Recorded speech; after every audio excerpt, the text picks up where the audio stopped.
ओवैसी साहब, उन्होंने आपकी हर बात का जवाब दिया। वो तो बता रहे हैं कि चीन वैसे ही कमजोर है, अलग थलग पड़ा हुआ है, सिर्फ नॉर्थ कोरिया, सिर्फ पाकिस्तान, और आप सरकार को ही परेशान कर रहे हैं।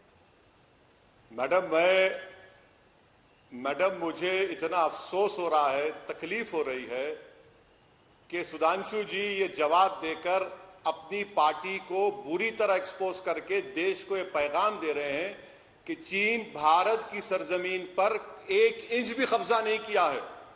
कितनी बड़ी झूठ बीजेपी आज कह रही है देश के सामने। क्या चीन ने कब्जा नहीं किया हमारी जमीन पर? बता दीजिए सुधांशु जी। क्या सिक्किम में, गालवान में, पोंगसोंग सुलू लेक में? सर देखिए, मैं आप जब बोल रहे थे मैंने कुछ नहीं कहा, मैं सुन रहा था, तो सब्र करिए प्लीज। क्या चीन कब्जा नहीं किया भारत की जमीन पर? आप अभी अपना जवाब सुन लीजिए। आपने कहा कि चीन कब्जा नहीं किया, चीन कह रहा है कि हम घुस गए। तो फिर प्रधानमंत्री ऑल पार्टी मीटिंग क्यों बुलाए? चाय भी नहीं पिला सकते? क्या हमको ज्ञान देने के लिए बुलाए हैं? क्या प्रधानमंत्री धोखा दे रहे हैं देश को? 4.5 किलोमीटर चीन गालवान वैली में घुस चुका है, पोंगसोंग लेक के सदन में घुस चुका है। मैं फिर से देश को बताना चाह रहा हूं कि सुधांशु जी झूठ कह रहे हैं। यकीनन साइचन का जो रास्ता होगा, जहां पर जाने का एक्सेस होगा, गालवान के उन पहाड़ियों पर चीन बैठा हुआ है। अब चीन कभी भी, आप याद रखिए, काराकोरम में हमारा कम्युनिकेशन खत्म कर सकता है। बताए बीजेपी चीन हमारी जमीन पर कब्जा कराए या नहीं कराए? अरे भाड़ में जाए चीन के साथ कौन खड़ा या ना खड़ा है। मुझे अपनी देश की जमीन की फिक्र है। क्या ये मोदी सरकार इन वीर जवानों की शहादत को, इनके मरने को रायगा जाने देगी? क्या आज तक के चैनल पर वो सिपाही जिसका नाम सुरेंद्र सिंह है, अपने पिताजी को फोन करके कहता है कि 2000 लोग आकर हमला किए हम पर, कीले नेल्स लगे हुए लकड़ी के ऊपर, 3 हमारे सिपाहियों के चेहरे नहीं दिख रहे हैं? तो क्या चीन की जमीन पर थे? आप उन लोगों को इस तरह का जवाब देकर आपने न सिर्फ भारत की आवाम का बल्कि उन मरने वाले 20 जवानों की तौहीन की है। याद रखिए सुधांशु जी, नरेंद्र मोदी और आपकी सरकार देश की जमीन से बड़ी नहीं है। आप सरासर नाकाम साबित हुए हैं। और आप बार बार जो आईबी रिपोर्ट का जिक्र कर रहे सर, ये मीडिया में वाइडली रिपोर्टेड है, बड़े बड़े विज्ञान कह रहे हैं। बल्कि सुधांशु जी लिख लीजिए, क्या फिंगर 4 और फिंगर 8 पर हम पेट्रोलिंग कर सकते हैं? आज नहीं कर सकते हम। फिंगर 4 फिंगर 8 हमारा इलाका है। क्या डीपैक के सैटेलाइट्स नहीं बता रहे? आज भी हिंदू अखबार में सैटेलाइट का इमेज आया कि गालवान पोंगसोंग सू लेक पर चीन डैम बना रहा है, और आप यहां पर बैठकर इस तरह से बोल रहे हैं आपकी पार्टी की तरफ से।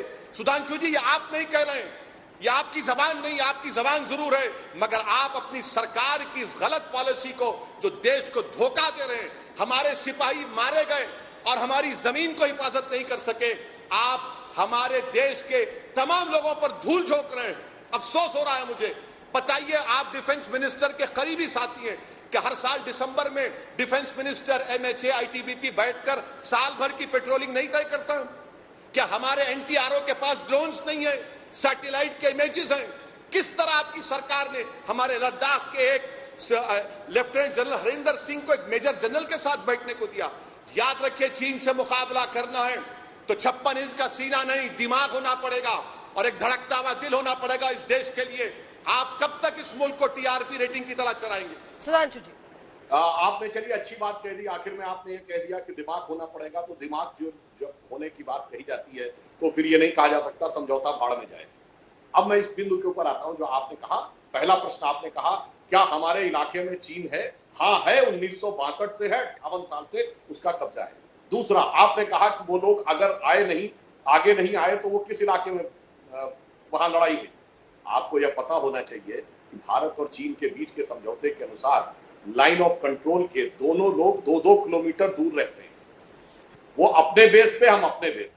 जैसे ही वो आगे बढ़े हम भी आगे बढ़े, तो वो एरिया जो है 2 किलोमीटर इधर 2 किलोमीटर उधर, वहां पे हम लोग ठीक एलएसी पे नहीं खड़े हैं, वो उधर है। जैसे ही वो आ गए हमारे जवानों ने मुंह तोड़ जवाब दिया। और ये भी कहना चाहता हूं, जब 1993 का एग्रीमेंट हो रहा था, एक टीवी चैनल पे बोला गया है ये बात, आर्मी के सीनियर व्यक्ति ने बोली है जो उस समय के डीजीएमओ थे, कि आर्मी ने क्लियर कट कहा था एग्जिस्टिंग एलएसी लिखिए, मगर उस समय की नरसिम्हा राव सरकार ने पलट दिया था, एग्जिस्टिंग नहीं लिखा, एलएसी लिखा, ताकि एक कंफ्यूजन बना रहे जिसका कि चीन आज तक फायदा उठाता है। एलएसी कहां पे एलएसी? उस समय जहां पे पोजीशन थी वो क्लियर कट डिफाइन होनी चाहिए थी, वो क्लियर डिफाइन नहीं की, इसलिए आज ये स्थिति है कि 2 किलोमीटर इधर और 2 किलोमीटर इधर रहना पड़ता है। और जो आपने एक और बात कही कि हम कुछ नहीं कर पा रहे हैं, हम तो सिर्फ ऐसे ही बैठे हुए हैं, तो मैं पूछना पा रहा हूं जनाब, हम कुछ नहीं कर पा रहे हैं तो चीन ने एड़ी चोटी का जोर लगा दिया, फिर भी मसूद अजहर को आतंकवादी घोषित करवा ले गए, यूनाइटेड नेशन में कुछ नहीं कर पाए थे। न्यूक्लियर सप्लायर ग्रुप में वेवर हमको मिला, चीन ने सर पटक के रख दिया, नहीं रोक पाया ना। मिसाइल टेक्नोलॉजी कंट्रोल रिजीम में हम शामिल हो गए, चीन शामिल नहीं है, नहीं रोक पाया ना। 370 पे सर के बल खड़ा हो गया, संयुक्त राष्ट्र संघ में प्रस्ताव नहीं ला पाया ना। और सार्क के अंदर अफगानिस्तान और बांग्लादेश जैसे बड़े मुस्लिम देश हमारे साथ खड़े हो गए ना, नहीं रोक पाया ना। इसके बाद भी आपको लगता है कि हमारी सरकार कुछ नहीं कर पाई, इसीलिए मैं कह रहा हूं, आप बहुत अच्छी बात कही, ये सिर्फ जज्बात से नहीं दिमाग से भी होता है। इसीलिए मैंने कहा, आप देखिए यूनाइटेड नेशन से लेकर आर्थिक मामले तक, और अमेरिका के बाद सबसे बड़ा आर्थिक जो उसका व्यापार है भारत से होता था, आर्थिक चोट उसको हमसे, डिप्लोमेटिक चोट हमसे, कोविड को लेकर आज सबसे बुरी प्रतिष्ठा की स्थिति चीन की। और इतनी चीजें देखने के बाद यदि आप जैसा दानिशमंद व्यक्ति यह न समझ पाए और यह कहे कि ना कुछ सरकार ने किया है, मतलब एनएसजी, एमटीआर और मसूद से लेके, और ना कुछ हुआ है कोविड से लेके। ठीक है। नमस्कार, मैं हूं अंजना ओम कश्यप। हमें उम्मीद है ये वीडियो आपको पसंद आया होगा। लेटेस्ट खबरों के लिए यूं ही देखते रहिए आज तक, और इस वीडियो के पसंद आने पर लाइक, शेयर एंड सब्सक्राइब करना ना भूलें।